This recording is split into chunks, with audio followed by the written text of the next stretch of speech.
دوستانو تر هر څه مخه تازه معلومات له تاسو سره شریکو. یو څو مهم خبرونه دي د پاکستان او د افغانستان او د چین او د هندوستان په حق باندې د پاکستان او د هندوستان تر مابین تاوتریخوالی او افغانستان مابین تراتلل او د هندوستان طرفداري کول که د پاکستان او خواجه آصف پر طالبانو باندې نیوکې کړي یعنې ویلي یې چې د بھارت تر شا د هندوستان تر شا یو هیواد یو ملک هم نه ده ولاړ، صرف او صرف افغان طالبان د ده په وینا سره چې افغان طالبان دي او سره هندوستان اسرائیل دا دوه په الحاله په دې اوس وخت کې د بھارت تر شا ولاړ او د پاکستان په خلاف باندې یوه منصوبه جوړوي. د ده ودې بیان ته څومره غبرګونونه ښودل سوي او ورسره سره ویل کېږي چې هندوستان کوشش کوي د افغانستان له لارې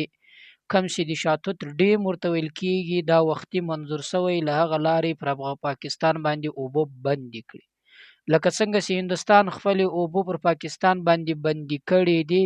هندوستان دا کوشش کوي چې افغانستان کې یو ډیم جوړ کړي او د هغه لپاره یا له طالبانو سره داسې هوکړې ته رسېدلی چې څومره خرچې هغه به دی پر ځان کوي او څومره ډالر چې ورباندې لګېږي، څومره سرمایه چې ورباندې لګېږي هغه ټول به کوي، دا ډیم به جوړوي او دغه اوبه به له پاکستان څخه راګرځوي. او دا هم ویل کېږي چې د کونړ په نامه باندې چې کوم ځای ده هلته هم یو ډیم جوړېږي، هغه اوبه هم له افغانستان له پاکستان څخه ګرځوي چې دا په پاکستان کې به د اوبو بحران جوړېږي چې دا یو خدشه ده. نو خواجه آصف پر دې بنیاد باندې هم یو وینا کې ویلي تېره ورځ له نیوز سره له رسنیو سره چې افغانستان او اسرائیل دواړه د هندوستان تر شا ولاړ دي، باید دا کسي کار ونه کړي. او ده ویلي چې موږ داسې ډېرې کړنې وکړې له طالبانو سره چې د دوی په لپاره موږ د خلکو هر هغه څه پیغورونه هر هغه څه برداشت کړلو، خو بیا هم دی نن د موږ د دښمن په صف کې چې هندوستان دغه په صف کې ولاړ دي. نو پر دې باندې غږیږو. اول راځو د شاتوت ډیم په باره کې. پر پاکستاني مطبوعاتو یا رسنیو به تاسو لیدلی وي چې دا خبر ګرځي چې افغانستان له لارې هندوستان کوشش کوي چې په پاکستان باندې اوبه بندې کړي. یعنې په دې اوس حساس وخت کې د پاکستان رسنۍ داسې کار کوي، ویل کېږي پاکستانیان خپله وایي چې دوی کوشش کوي چې افغانستان په خپل لاس باندې ځان دښمن جوړ کړي او د دښمن په صف کې چې هندوستان دوی بولي هغه په صف کې ودرېږي. د خواجه آصف بیان به تاسو لیدلی وي، پر هغه باندې ډېرو پاکستانیانو نیوکې وکړلې، صحافیان ورباندې وکړي چې په دې اوس حساس وخت کې باید داسې کار ونه کړل شي او نه داسې خبرې وکړل شي. دا د خپل شخصي نظر و. یعنې د شاتوت ډیم په هکله باندې که وغږیږو، د شاتوت ډیم په 2021 کال کې چې 2021 کال په هغه وخت کې لا د اشرف غني حکومت و چې په هغه وخت کې یو دسخط یوه معاهده وسوړله چې جے شنکر د هندوستان وزیر خارجه او دغه رقم د افغانستان وزیر خارجه محمد حنیف اتمر تر مابین او سره سره د افغانستان ولسمشر اشرف غني او نریندر مودي د دغو په حضور کې یو معاهده وکړه ولسوله چې دوی به پر دې معاهده کې مثلا داسې دسخطونه وسو چې د کابل په علاقه کې به یو ډیم جوړوي او دغه ډیم به مثلا د شاتوت په نامه باندې د اوبو بند او دغه اوبه به پکې را جمع کوي او له دې څخه مثلا و دې علاقې ته بجلی هم ورکوي چې تقریبا دغه ډیم چې تیار کړل شي یا د اوبو بند چې تیار شي دا به 2 میلیونه او 2.0 خلکو ته د چښلو لپاره اوبه ورکوي. یعنې دومره زیات خلک په تعداد سره به له دې څخه ګټه او استفاده اخلي او ورسره سره به 40,000 ایکړه ځمکه هم آبادوي. یعنې دا به دا دومره صلاحیت ولري چې دا به 2 میلیونه خلکو ته یو څه زیات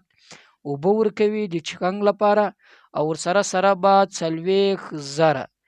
یعنې 4,000 ایکړه ځمکه به هم له دې سره آباده کېږي.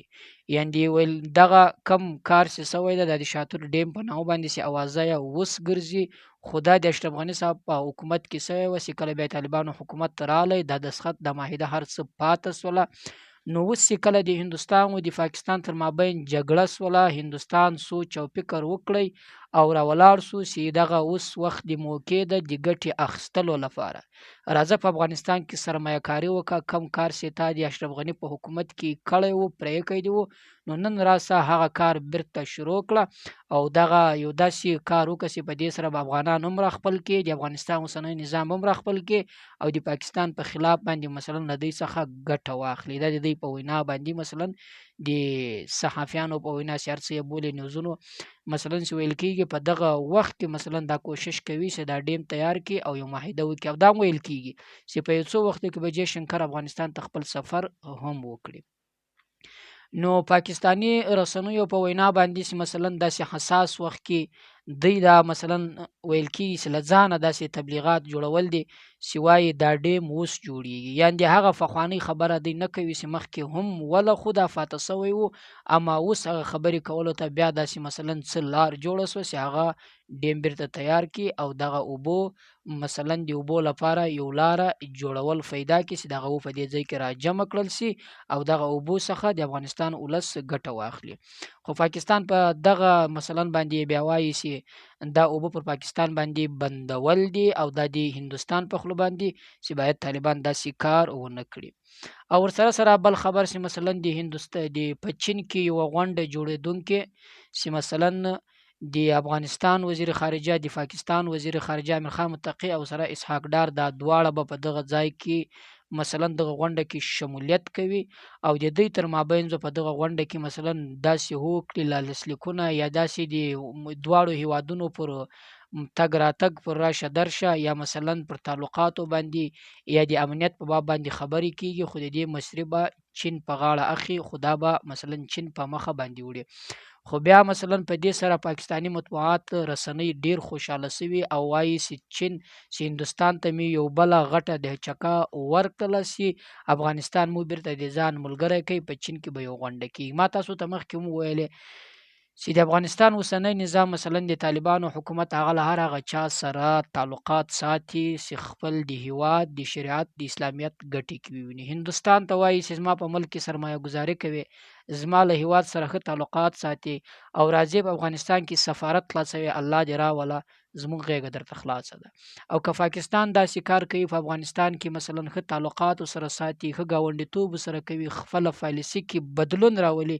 د افغانستان غېږه ورته خلاصه ده د ټولو افغانانو چې الله دې راوله. که چین که هر هیواد یې، خو داسې نشي کولی چې مثلا پاکستان به وایي چې افغانستان د ما په خوښه باندې حکومت کوي چې زه ورته وایم